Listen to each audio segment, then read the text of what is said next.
Une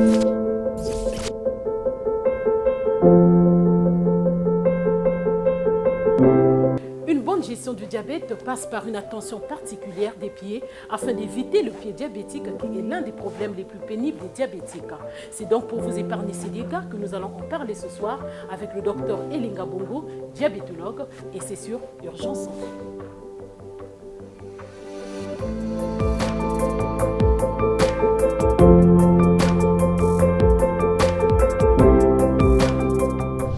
Bonsoir docteur et bienvenue à cette émission. Bonsoir. Est-ce que vous conviendrez avec moi que le pied est cette partie du corps qui ne bénéficie pas totalement ou presque pas d'une attention particulière?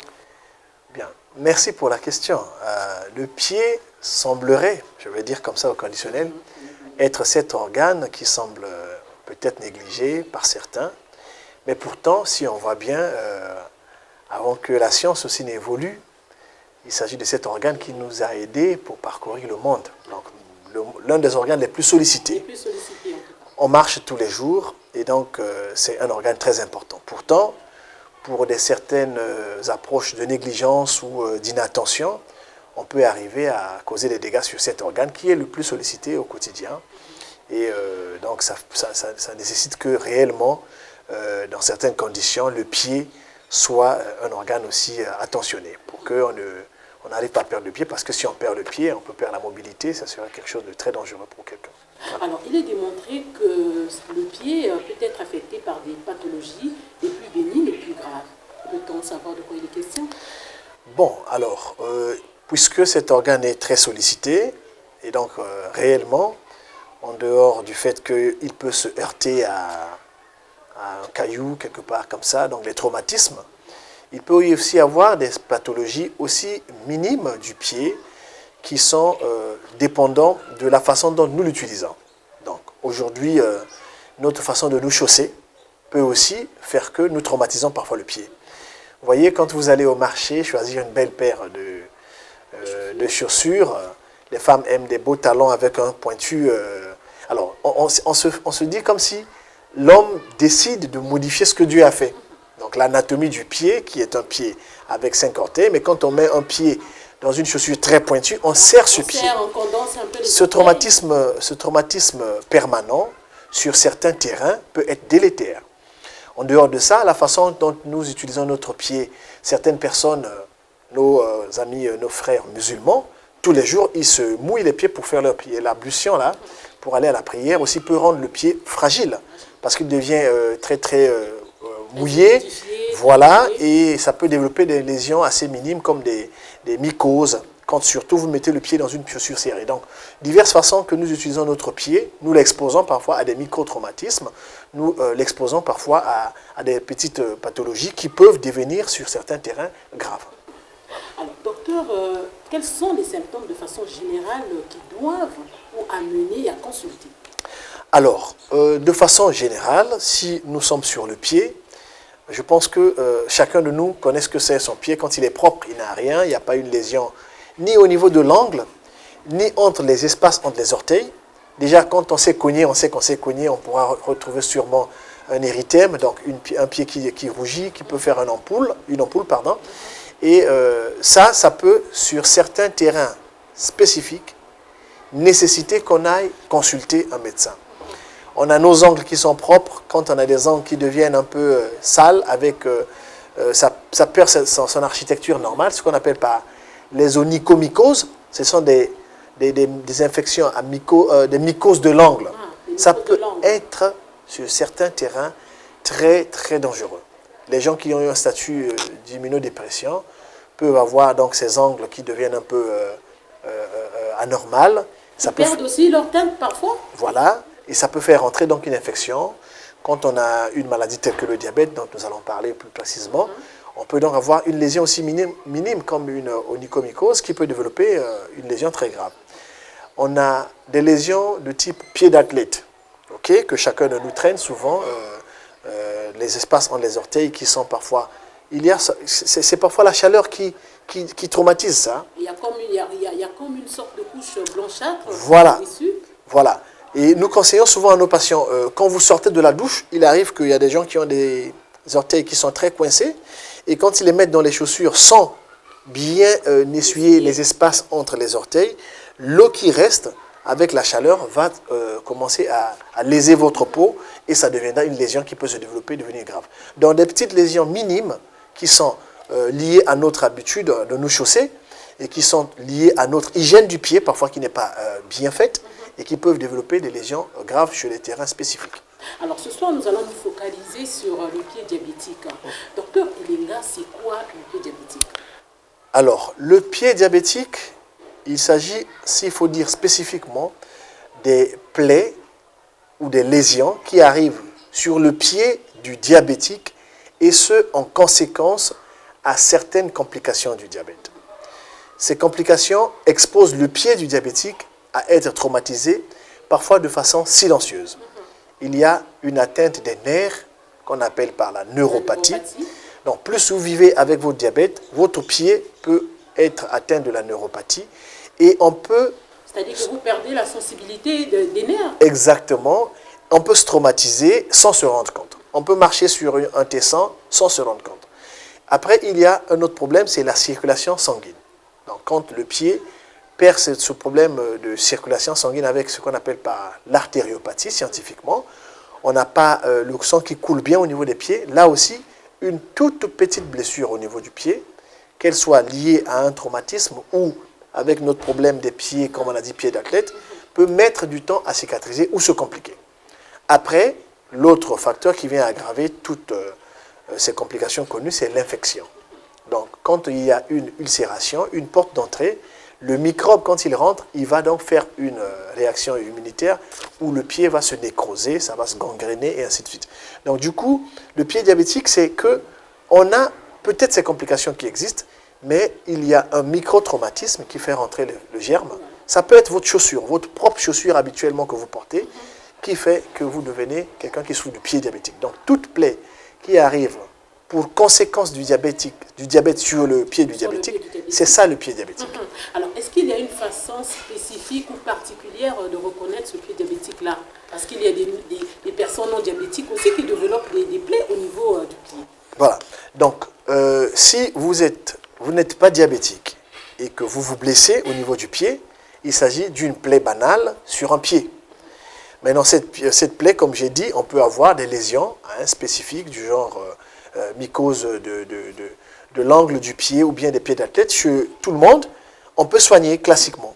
Maintenant, pourquoi est-ce que sur le terrain diabétique, ces petites lésions peuvent devenir très graves? Mais c'est parce que le diabète en lui-même est une maladie qui altère la réponse immunitaire du corps. Quand on a le diabète, on ne réagit pas efficacement contre une infection comme toute autre personne. Du coup, le pied diabétique devient une spécificité que quand on a une petite lésion, avec ce problème d'artériopathie, avec ce problème de neuropathie, on peut avoir une plaie qui va s'aggraver. Donc, petite blessure de rien du tout, la plaie rentre. Alors, si elle est infectée, on aura les signes cliniques d'une infection. Un pied qui va se tuméfier, un pied qui va avoir des signes de chaleur, un pied qui va avoir de la douleur. Donc, il y a une infection. Et s'il y a l'artériopathie, nous aurons d'autres signes qui vont dire, tiens, ce pied, qui est un pied diabétique, a une composante artérielle. On peut donc chercher les poux. Nous cherchons souvent les poux, même au niveau du bras. Et au niveau du pied, on cherche les poux, on ne va pas les sentir. On ne va pas ressentir que le sang circule. Et la neuropathie, c'est quand on n'aura pas la sensation. Donc, quelqu'un a une plaie, mais il ne sent pas la douleur. Il ne sent pas la douleur. Donc, du coup, là, ça devient une plaie où on dit pied diabétique neurologique. Et ça, c'est des signes évidents que parfois nos patients se disent, mais c'est comme de la sorcellerie, je ne comprends pas pourquoi je saigne, mais je ne sens rien. Je me suis brûlé, mais je ne sens rien. Ou bien même, certaines personnes diabétiques ont leurs pieds qui ont été mordus par des souris. Mais ils ne se rendent pas compte. Ils ne se sont pas rendus compte, ils se réveillent la nuit, parfois c'est un drap qui a été taché par du sang, avec des lésions un peu spécifiques de morsure. Très souvent, on accuse des sorciers, mais c'est ça le pied diabétique. C'est ça, le pied diabétique. Parce que la complication de la neuropathie est là, parce que le sucre qui est élevé dans notre sang attire ces souris, et spécifiquement, on fait donc des signes infectieux que je vous ai dit. Alors, de quoi est-il responsable, ce pied diabétique? Alors, actuellement, en toute simplicité, le pied diabétique, c'est un grand problème de santé publique. Partout, on dit que 15% des diabétiques seront touchés par le pied diabétique. seront touchés par le pied diabétique. C'est énorme, 15%. Ouais. Si aujourd'hui vous comptez plus de 400 millions de diabétiques, on vous dit que 15% seront touchés du pied diabétique, c'est énorme. Donc, ce n'est pas que toute plaie du pied diabétique est une plaie grave, mais toute plaie du pied sur le diabétique liée aux complications, c'est ça le pied diabétique. Et cette plaie est stadifiée. Donc, on peut avoir une plaie simple, on peut avoir une plaie qui est compliquée, gangrénée, et là, c'est des stades très compliqués à prendre en charge. Donc, spécifiquement, nous avons des plaies très petites et qui peuvent évoluer jusqu'aux gangrènes. Mais la prise en charge dépendra du stade de cette plaie-là. Donc, en fonction de ce que nous voyons, nous déciderons des soins. Et dans la grande majorité des cas, d'ailleurs, on soigne, les gens finissent par guérir et sortir avec cette plaie de nos services. Et très souvent, le pied diabétique se solde par des amputations. Alors, malheureusement, on va dire que le pied diabétique est le facteur de risque des amputations chez les diabétiques. Et que le diabète, comme on le sait, c'est la cause de 80% des amputations non liées au traumatisme dans le monde. Et ce diabète, ces amputations, dans plus de 50%, on peut les éviter. On peut les éviter par des examens simples du pied, on peut les éviter par des consultations régulières, bien sûr, chez un médecin attitré qui essaie de savoir comment examiner le pied avec un examen très rigoureux. Donc, malheureusement, si des lésions telles que nous le voyons souvent dans nos services, c'est des admissions tardives.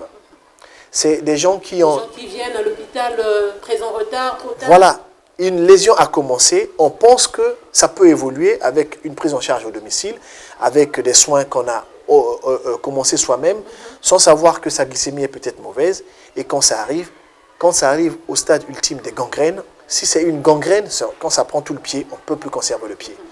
Une gangrène, c'est une mort irréversible des tissus et qu'il faut carrément se séparer de ce monde. C'est obligatoirement par une amputation. Si c'est une gangrène, c'est une amputation malheureusement. Et donc, on fait tout pour ne pas arriver à ce stade-là. Mais quand ça arrive, malheureusement, on doit sauver une vie, on doit se séparer de ce membre gangréné, on ampute et la personne vit. Alors, docteur, s'il faut faire un résumé pour aider la population, puisque nous sommes là pour sensibiliser, comment prévenir le pied diabétique? Alors, la prévention, ce serait la rubrique la plus importante. Parce que aujourd'hui, dans notre service au niveau de l'hôpital Assissé, sur 15 lits, nous avons au moins 9 patients qui sont hospitalisés pour pied diabétique. Donc, 60% des lits de mon service sont occupés par le pied diabétique. Et ce n'est pas une hospitalisation d'une semaine. J'ai des malades qui sont dans mon service pour 3 mois. J'en ai qui sont là-bas pour 6 mois déjà. C'est énorme. Combien ils dépensent pour se soigner? On essaie de colmater les brèches parce qu'ils sont arrivés parfois avec un retard et tout pour leur sauver la vie. Donc, pour éviter tout ça, il faut qu'on fasse de la prévention. Et cette prévention passe par nous. Voilà. Donc, les masses médias qui nous aident à sensibiliser parce que quand on est en face de ces gens qui vont perdre leurs pieds, on se dit, vous étiez où? Et s'ils suivent nos émissions, ils peuvent réellement savoir qu'on peut prévenir ces problèmes. Savoir choisir sa chaussure. C'est-à-dire que la chaussure peut être la plus chère, mais cette chaussure peut traumatiser quelqu'un parce qu'il voulait sortir devant les gens avec une belle chaussure et ça finit par une amputation. Savoir entretenir son pied. Comment faire le soin des pieds? Docteur, revenons sur savoir choisir sa chaussure. C'est-à-dire que vous voulez dire qu'il faut prendre le numéro qui va avec votre taille, avec votre pointure. Il faut éviter tout ce qui est serré ou comment? Alors, on leur dit souvent ne pas choisir les chaussures tôt le matin, mais plutôt l'après-midi. Parce qu'on suppose que vous vous êtes baladé toute la journée, le pied un peu tuméfié. Quand vous choisissez la chaussure, voilà, quand vous rentrez dans la chaussure, si ça vous serre un peu, c'est peut-être avec un demi-numéro ou un numéro au-delà. Donc c'est mieux de choisir toujours une chaussure un peu plus large que celle qui vous serre. Parce que quand elle vous serre beaucoup, si vous avez cette neuropathie, avec une perte de sensibilité, ça vous frotte, vous ne sentez pas, et demain c'est une petite plaie qui peut se compliquer. Donc voilà le choix des chaussures. Et choisir les chaussettes par exemple, exclusivement des chaussettes en coton, que des chaussettes en nylon. Parce que les chaussettes en nylon, se frottant dans la chaussure, ça peut aussi vous traumatiser. Donc nous sommes des gens qui devons les transmettre ces notions-là à la famille, aux patients pour qu'ils sachent de quoi il s'agit. Maintenant, en termes de soins des pieds, des soins de podologie, comme nous le disons souvent, c'est savoir couper ses ongles. on ne se fait pas couper ses ongles soi-même, parce qu'il y a des gens qui ont pris des coupes-ongles, qui ont coupé les ongles, et au moment... Parfois les ciseaux. Voilà, ils n'ont pas su qu'il a passé sur la peau, et on finit, ils voient la plaie qui saigne, et demain cette plaie qui se colonise par une infection finit à l'hôpital. On leur dit de limer des ongles avec des limes en planche. Voilà, c'est mieux que de prendre des limes en métaux, parce que en métallique, vous allez parfois faire que vous vous blessez. Mais c'est mieux de donner votre pied à quelqu'un qui doit vous soigner, votre femme ou votre mari, si vous êtes diabétique, que de le faire soi-même, parce qu'en ayant une perte de sensibilité, vous ne sentez pas ce que vous êtes en train de faire. Et surtout, quand la douleur arrive, évitez le chaud. Évitez de plonger votre pied dans de l'eau chaude. Parce que l'eau que l'on trouverait pas chaude quand on est diabétique peut être très chaude. Et quand on la met dans le bain de chaud, on brûle le pied. On a des malades qui ont brûlé les pieds eux-mêmes. D'autres qui ont mis du sable chaud pour atténuer la douleur. Donc toutes ces mesures sont à proscrire, à éviter. Donc quand il y a un souci comme ça, le pied devient un pied à haut risque. On devient quelqu'un qui doit être assisté, qui doit être examiné régulièrement par son médecin, par son infirmier, pour éviter que toute petite lésion banale finisse par une amputation. Est-ce que le contrôle de la glycémie aussi passe dans la prévention? Absolument, absolument, puisque nous disons souvent que pour éviter les complications du diabète, il faut à tout prix stabiliser le diabète. Donc si on a un diabète que l'on ne soigne pas bien, il faudrait à tout prix que le médecin qui vous soigne vous choisisse le meilleur traitement possible pour qu'on évite cette neuropathie ou on évite son aggravation quand elle existe, et ceci pour prévenir ce pied diabétique. En plus, si vous avez une petite plaie, si vous avez une glycémie très élevée, elle favorise l'infection. Donc le meilleur traitement du diabète, très souvent, quand il y a des mauvaises glycémies avec le pied diabétique, on passe à l'insuline, on la mettrait pour qu'on ait une meilleure glycémie possible. Ça fait retarder ou ça ralentit les infections. Par contre, quand la glycémie est élevée, ça propulse les infections. Et on voit même une simple égratignure qui finit par une amputation. On se dit, ben, j'ai été ensorcelé, c'est des parents, c'est des amis, c'est des gens qui m'en veulent, alors que c'était parce que la glycémie était élevée. Alors, donc, parce que les microbes se nourrissent du sucre, docteur? Alors, ben, quand nous les humains, nous sommes friands du sucre, les microbes aussi aimeraient le sucre. Et ce sucre altère la réponse immunitaire. Donc, quand on a une plaie, la défense du corps se met en jeu pour vous protéger contre une agression microbienne. Mais quand vous avez une plaie et que vous avez une glycémie élevée, cette défense est ralentie, cette défense est quasi inexistante, d'où le microbe fait ses dégâts rapidement même, ça vous surprend. Je m'étais juste gratté à l'angle, mais pourtant, je deviens avec un pied qui pourrit en 2 jours, ça vous surprend. C'est tout ça, les conditions qui doivent faire que quand les gens arrivent chez nous, c'est parce qu'ils savent pas. Ils se connaissent diabétiques parfois. Mais sa glycémie étant mauvaise, ils ne savaient pas. Ils continuent à on va dire entre guillemets, se tripoter. Et en faisant cela, la plaie est en train de se propulser. Ils arrivent déjà parfois quand c'est très évolué. Et est-ce que le pied diabétique peut conduire à la mort? Parce qu'on entend généralement beaucoup de questions autour. Il n'avait qu'une plaie, comment est-ce qu'il est décédé? Est-ce que cela peut conduire à la mort, docteur? Alors, oui, nous en médecine, quand on soigne des maladies, on va dire l'évolution ultime des maladies, quand elles ne sont pas bien soignées, ça peut être le décès. Vraiment, c'est des choses très ultimes. C'est-à-dire, est-ce que, vous savez, la prise en charge des malades qui dépend de leur poche, c'est aussi compliqué. Donc, vous avez toute une batterie des examens à faire, toute une batterie de médicaments à prescrire. Quand les médicaments ne sont pas achetés ou achetés à compte-gouttes, quand vous n'êtes pas à mesure de lutter efficacement contre l'infection et que le patient fasse une septicémie ou un sepsis, malheureusement, on peut avoir des décès. Mais on peut dire que sur 10 pieds diabétiques hospitalisés dans nos services, c'est peut-être un seul qui meurt. Donc c'est peut-être 10% ou, je ne sais pas, des patients qui ont des grands problèmes de prise en charge qui parfois décèdent. Est-ce que le stress aussi peut être la cause? Alors, mais le stress, vous savez... Confronté, bien sûr, par l'amputation. Le stress est un mécanisme qui participe à l'altération aussi du système immunitaire dans un certain degré, parce que quand tout le temps vous êtes stressé, vous fatiguez le corps, on va dire, entre guillemets comme ça. Parce qu'il y a pour ceux qui sont par exemple dans le diabète, quand vous êtes super stressé, vous contribuez à l'augmentation de la glycémie parce que les hormones de stress augmentent la glycémie.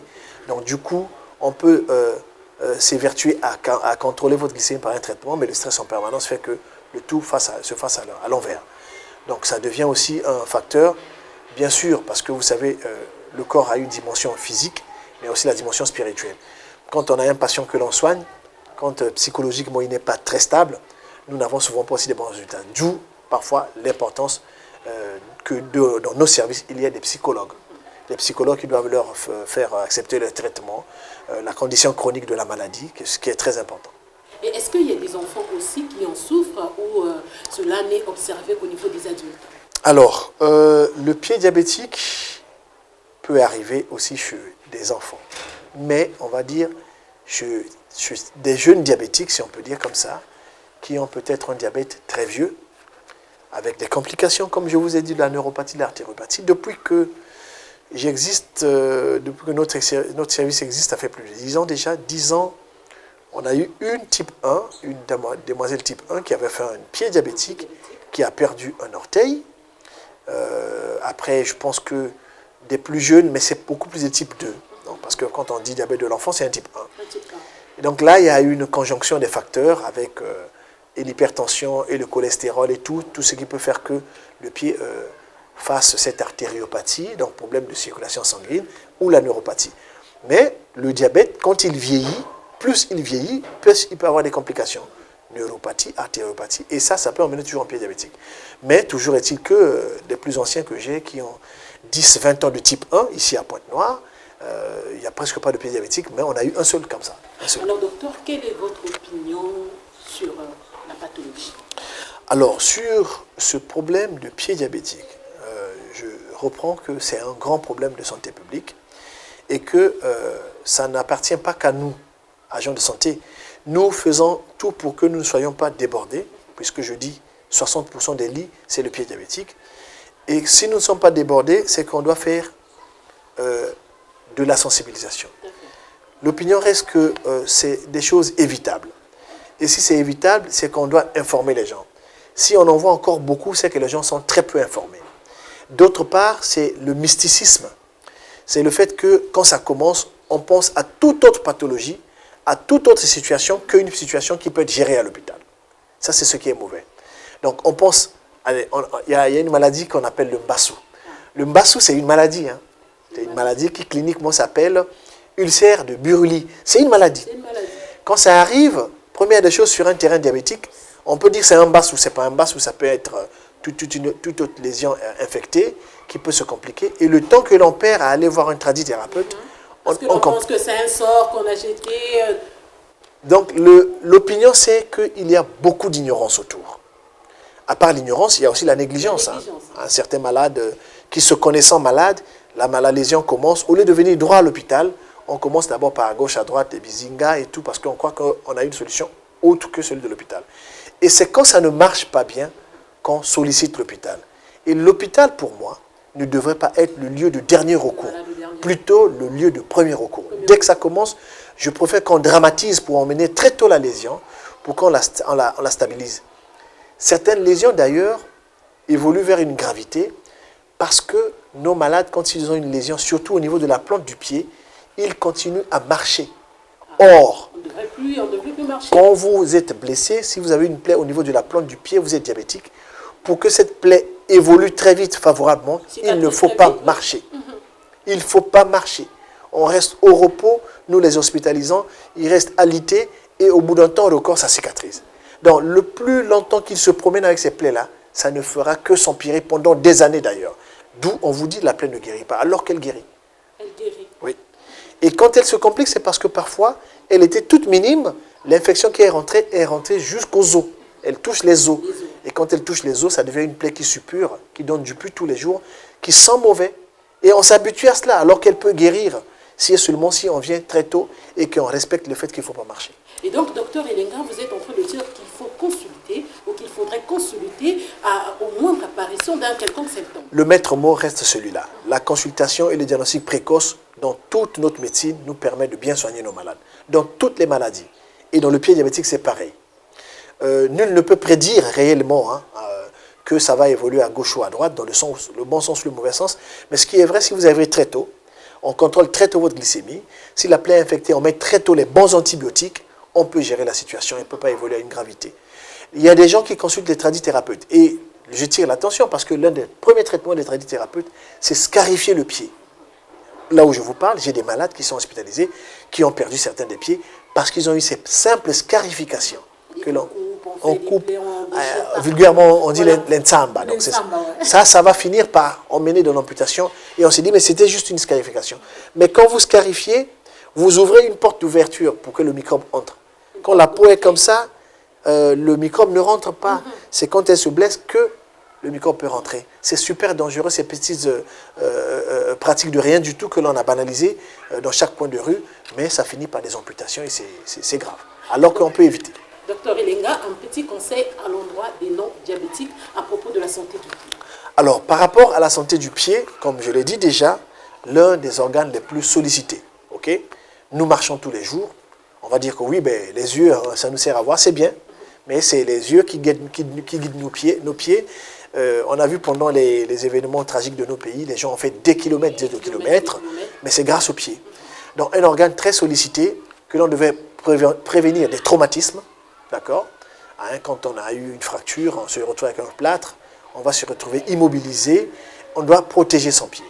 On doit bien soigner son pied, bien couper les angles quand on n'a même pas une maladie, oui, parce que les infections rentrent aussi par ces angles-là.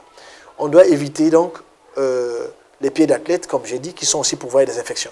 Donc, comme même chez un homme normal, on peut aussi avoir une infection qui rentre par des lésions minimes du pied, des lésions infectées. Juste par se compliquer. Oui, oui, même quand on n'est pas diabétique. Ce n'est pas forcément chez le diabétique.